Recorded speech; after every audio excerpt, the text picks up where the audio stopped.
I get pneumonia very, very often. Matter of fact, I've had it for 4 weeks straight. I'm crippled.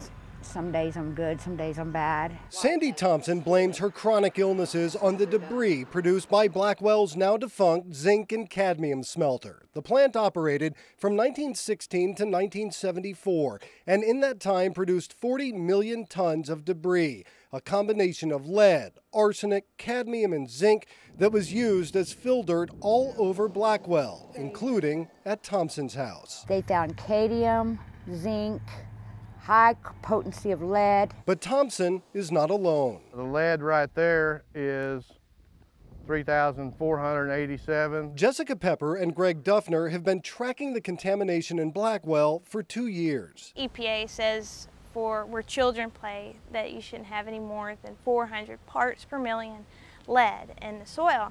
And some of these areas where we found debris or tested under the debris with the gun, they've ranged anywhere from maybe 2,000 to 20,000. The Oklahoma Department of Environmental Quality actually began cleaning up Blackwell in 1994, then stopped work in 1996, considering its mission accomplished. At the time, DEQ says no one realized the smelter debris had been scattered all over town. Was the problem worse than you thought it was? I think it was more widespread than we thought it was. I wouldn't say that it was really worse than we thought it was. Kelly Dixon leads the ODEQ team in charge of overseeing cleanup in Blackwell. We asked her, why didn't ODEQ clean up the whole town 15 years ago? We looked for it and we put the word out. I don't think it's possible to look at every single piece of property, and a lot of times it's not apparent on the surface. It might be, just under the surface or buried. By 2006, the ODEQ was back in town. This time, though, ODEQ is not doing the cleanup. The company that now owns what used to be the smelter is cleaning up. Freeport McMoran Copper and Gold. ODEQ's role is to make sure the company does the work. How can people in Blackwell trust that the company is doing a good job?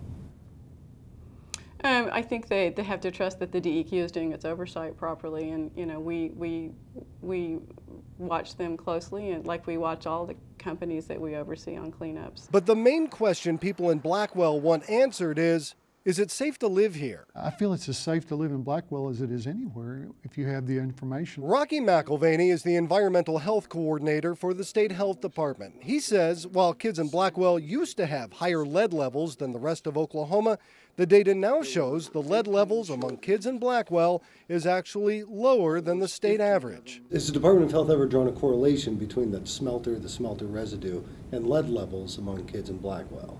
No, sir, we've not. Even so, the health department plans to conduct lead level tests on every child in Blackwell by the end of next year. And while the health department can test for lead, it has no test to measure the arsenic, cadmium, or zinc. But Sandy Thompson says she does not need more tests to prove to her something is wrong, and she wants the government to buy her house so she can move. If that's what they're going to have to do, then yeah, because we're all going to get sicker.